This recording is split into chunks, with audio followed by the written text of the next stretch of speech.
So now I want to talk about Bigo Organic versus business. On the app, they frown upon this thing that host to host do, which is cross support. It doesn't mean that you're just in the same agency. You could say host to host support, but basically, it's used in different ways. Some people kind of use it to close the gap to make their next tier.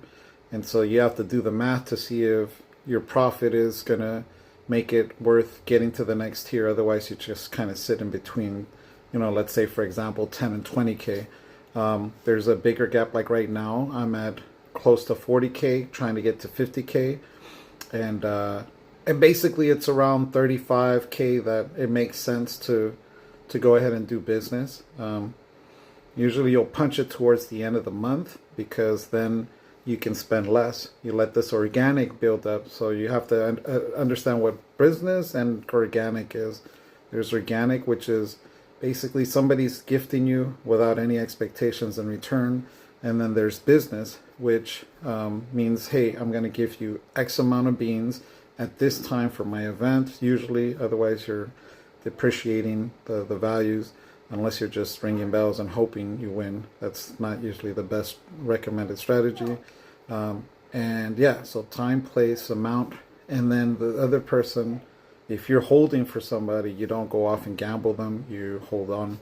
The other thing is organic business, which is you go and you send on somebody while you're testing the waters, you're establishing a rapport. There's might drop off a certain amount, you might come back a couple days later, or X amount of time, you drop off a similar amount, maybe more or less, you come back and forth. The dance goes on, sometimes for about a year. You people just do that.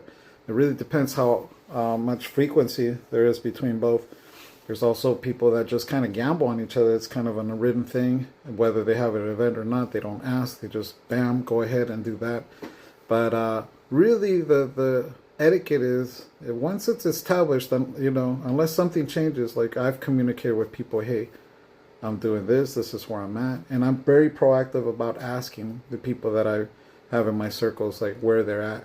Unless if something changes, I think it's very important to communicate with people, but usually it's when you establish a rhythm, it's like anything else, it starts to become more of an expectation.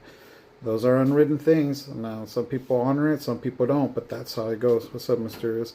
So, yeah, that's basically on organic and business. So, as I'm getting gifted here on Bigo, here